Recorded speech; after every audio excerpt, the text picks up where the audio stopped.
విధి నిర్వహణలో అడవిలో బురద మార్గంలో కాలినడకన భద్రాద్రి కొత్తగూడెం జిల్లా collector Jitesh V Patil, Bhadrachalam ITDA PO Rahul తాము ఐఏఎస్ అధికారులమైతేనేమి విధి నిర్వహణలో అంత సమానమే నిరూపించారు.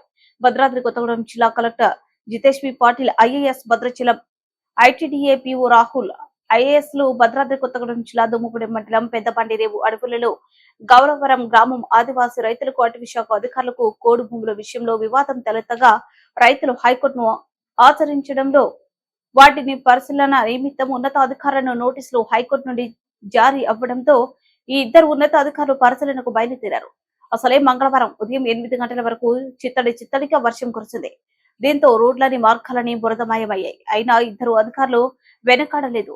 పెద్దబండిరేవు నర్సరీ నుండి గౌరవరం గ్రామ ఆదివాసీ రైతులకు సాగు చేసుకుంటున్న పోడు భూముల వద్దకు వెళ్లడానికి కాలిబాట వర్షంతో అంత బురదమయమైంది. ఇదే మార్గంలో 3 చోట్ల చిన్న వాగులు కూడా పొంగి పొర్లుతున్నాయి. అయినా ఈ అధికారులు మాత్రం వెనక్కి తగ్గేదే లేదు అంటూ ఆ బురద కాలిబాటలో సైతం చకచకా నడుచుకుంటూ 3 చిన్న వాగులను సైతం దాటుకుంటూ విధి నిర్వహణలో ఉద్యోగ బాధ్యతలలో ఇవేమి పెద్ద ఆటంకాలు కాదంటూ ముందుకు సాగి వివాదాస్పద పోడు భూముల వద్దకు చేరి రైతులతో మాట్లాడి వెనుతిరిగి వచ్చారు.